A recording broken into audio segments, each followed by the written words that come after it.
समय बीतता जा रहा है। राम, सीता और भाई लक्ष्मण के साथ समय व्यतीत कर रहे हैं। उसी दौरान राक्षसी शूर्पणखा कुटिया में आती है।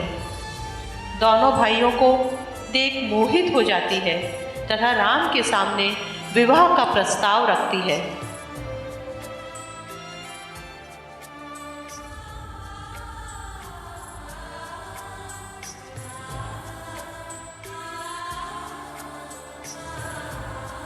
ऋषि कुमार, मैं आपको पसंद करती हूँ और आपसे विवाह करना चाहती हूँ।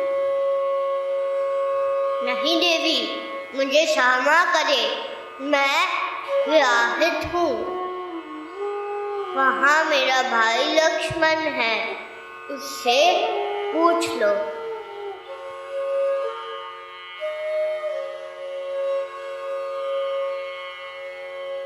लक्ष्मण, मैं आपको देखते ही मोहित हो गई। क्या विवाह करोगे मुझसे? मुझे आप में कोई रुचि नहीं है, क्षमा कीजिए। दोनों भाइयों के द्वारा विवाह के प्रस्ताव को अस्वीकार कर दिए जाने पर शूर्पणखा के क्रोध का ठिकाना न रहा और जैसे ही वह सुंदर सुकोमल सीता को देखती है तो उसे अपने मार्ग से हटाने के लिए मारने दौड़ती है। यह देखकर लक्ष्मण क्रोध से शूर्पणखा के बालों को पकड़कर उसका नाक और कान काट देता है। अपने मुंह व हाथ को खून से सना देख शूर्पणखा क्रोध में भर लंकापति भाई रावण के पास जाती है। अब देखते हैं कि शूर्पणखा अपने अपमान का प्रतिशोध कैसे लेती है। वह दरबार में बैठे सभी लंका वासियों के सामने अपने भाई लंका नरेश रावण को पूरी घटना का वृतांत कह सुनाती है।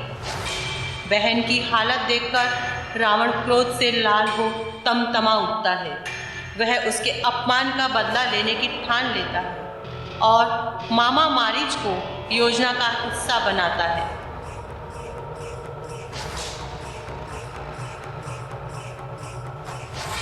मारीच अपनी मायावी शक्ति से स्वर्ण मृग का रूप धारण कर राम की कुटिया के पास पहुंचता है। देवी सीता राम और लक्ष्मण के बीच उस प्रकार रह रही है जैसे ब्रह्मा और जीव के बीच माया रह रही है। लेकिन मारीच की जाल में सीता फंस जाती है और राम से स्वर्ण मृग लाने की हट कर बैठती है।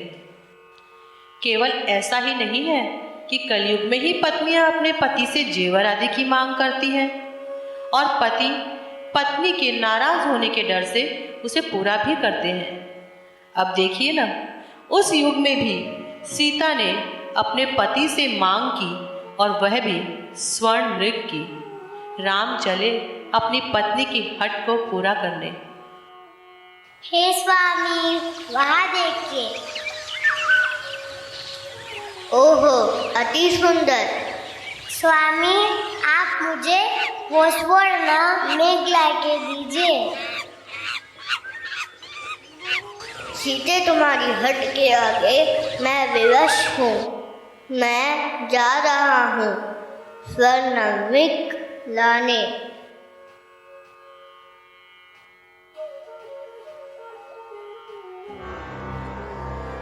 और इस तरह राम लक्ष्मण को सीता की रक्षा करने का कहकर जाने लगते हैं।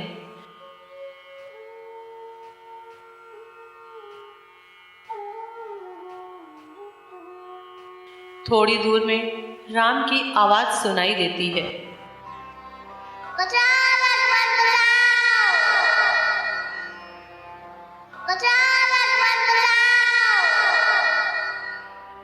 लक्ष्मण, लक्ष्मण, तुम्हारे भैया मुसीबत में लग गए।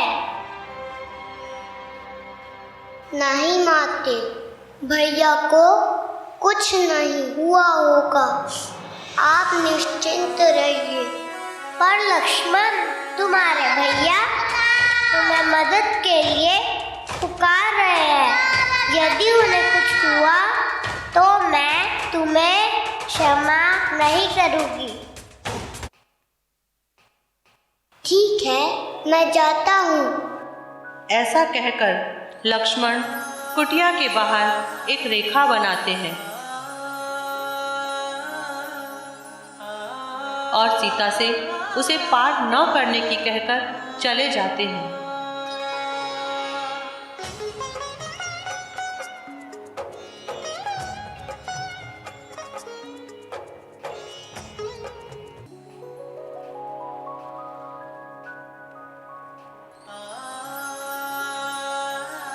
मौके की तलाश में बैठा रावण लक्ष्मण के जाते ही कुटिया के बाहर सीता से भिक्षा मांगने आता है। अलग निरंजन भिक्षा देवी, भिक्षा देवी।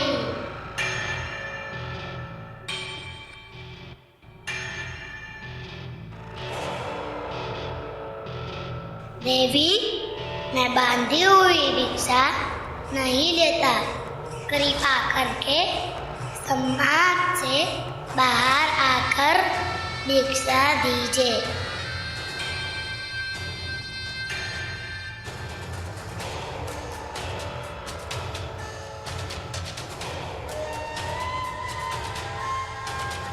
जोगी के वेश में आए रावण को सीता पहचान न सकी और लक्ष्मण रेखा पार कर गई।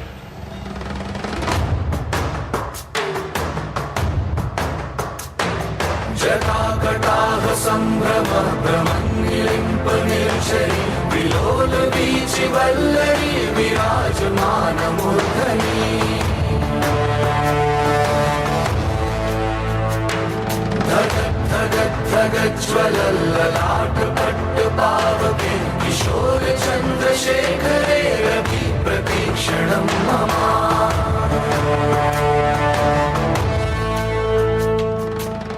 तुरंत ही रावण सीता को उठाकर अपने पुष्पक विमान में बैठाकर लंका की ओर ले चला। तभी सीता को अपनी भूल समझ में आई और लक्ष्मण की आज्ञा का उल्लंघन करने पर पश्चाताप करने लगी। बचाओ, बचाओ, लक्ष्मण भैया, मुझे क्षमा करना। आपकी आज्ञा का पालन नहीं किया। पर यहाँ सीता की चीख को सुनने वाला कोई ना था। सीता निशानी के रूप में अपने पहने हुए आभूषण निकालकर नीचे फेंकती जा रही थी। बीच रास्ते में गिद्धराज जटायु यह सब देखता है तो वह सीता को रावण से छुड़ाने के लिए युद्ध करता है।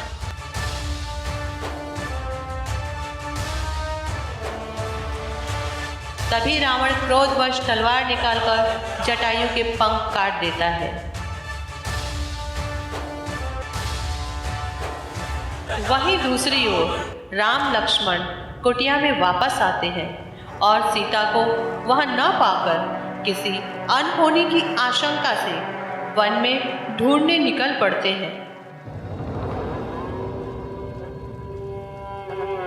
वहां मार्ग में सीता को ढूंढते हुए राम को सीता के कुछ आभूषण मिलते हैं, जिन्हें देख जान पड़ता है कि सीता को कोई उस ओर ले गया है। जब राम उस स्थान पर पहुंचते हैं जहां गिद्धराज जटायु मरणासन अवस्था में थे। कर सरोज सिर पर सेऊं कृपा सिंधु रघुबीर, निरखी राम छवि धाम मुख विगत भई सब पीर, विगत भई सब पीर। अर्थात कृपा सागर रघुवीर अपने कर कमल से उनके सिर का स्पर्श करते हैं। श्री राम का मुख देख गिद्धराज की पीड़ा दूर हुई और वे बोले,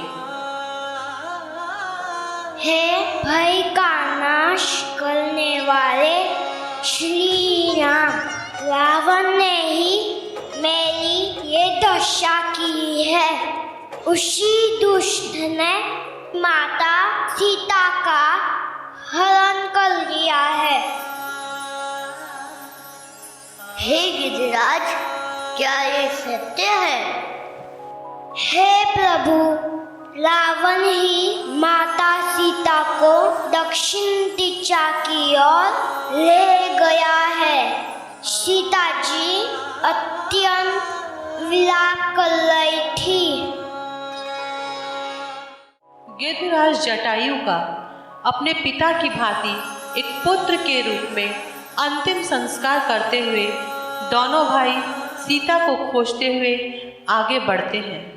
अब देखिए, कृपालु राम वहां पहुंचते हैं जहां वर्षों से पलकें बिछाए प्रभु राम का इंतजार कर रही हैं माता शबरी। सरसिज लोचन बाहु विशाला, जटा मुकुट सिर उर्वन माला, जटा मुकुट सिर उर्वन माला, श्याम गौर सुंदर दो भाई, सबरी परी चरण लिपटाई, सबरी परी चरण लिपटाई।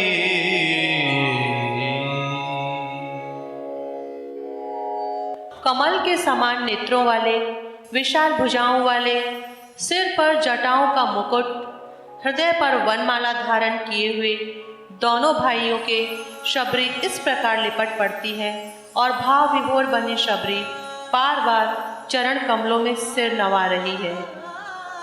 हमारी संस्कृति के अनुसार मेहमान भगवान का रूप होते हैं और यहाँ तो साक्षात भगवान ही पधारे हैं। तो देखिए भक्त शबरी किस तरह भगवान का स्वागत करती है। प्रभु, इन्हें ग्रहण करें।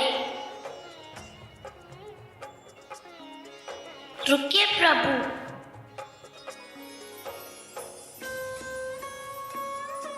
एक बार मैं देख तो लूं ये मीठे है कि नहीं। मेरे लिए भक्त की भक्ति ही पर्याप्त है। हे भामिनी, कृपया आप सीता की खोज करने में मेरी सहायता कीजिए। हे रघुनाथ, आप पंपा नामक सरोवर पर जाइए। वहाँ सुग्रीव से आपकी भेंट होगी।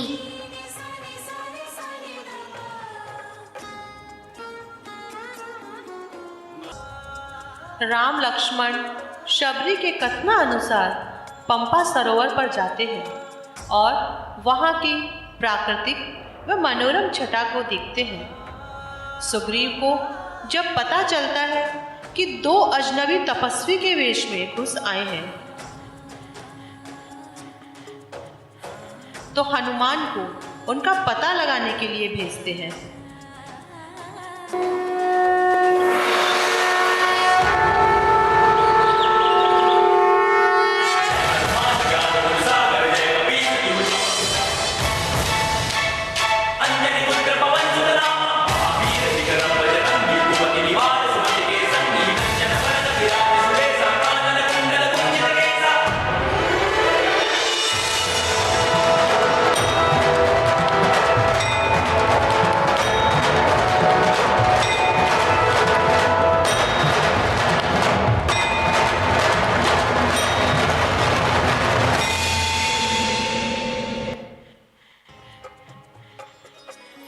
हनुमान ब्राह्मण के वेश में जाते हैं,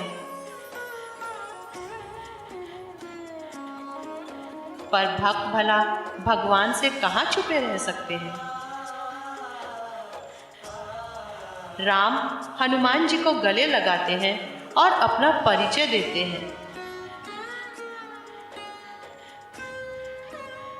भगवान को देर से पहचानने के कारण हनुमान का मन ग्लानि से भर जाता है और वे श्री राम के चरणों में गिर जाते हैं। तब श्री राम उनको गले लगाकर बताते हैं कि तुम भी मुझे लक्ष्मण की तरह ही प्रिय हो। श्री राम और लक्ष्मण को हनुमान आदर सहित सुग्रीव के पास ले जाते हैं और उनसे परिचय करवाते हैं।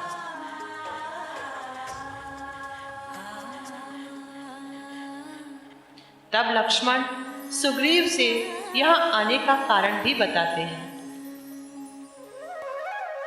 सुग्रीव, क्या आपको सीता के बारे में पता है? हे नाथ, माता सीता अवश्य मिल जाएगी। एक बार मैं मंत्रियों के साथ बैठा था, तब मैंने विलाप करती सीता जी को आकाश मार्ग से जाते देखा। क्या तुम सीता को ढूंढने में हमारी सहायता करोगे? अवश्य प्रभु, अवश्य। मैं अपनी पूरी वानर सेना को आपकी मदद के लिए दूंगा। वहीं सुग्रीव भी राम से बाली के बारे में बताते हैं, जिसने छल से राज्य व सुग्रीव की पत्नी का हरण कर लिया था। राम भी सुग्रीव की मदद करने का आश्वासन देते हैं और बाली से युद्ध करने को कहते हैं। सुग्रीव बाली से युद्ध करने जाता है और उसे युद्ध के लिए ललकारता है।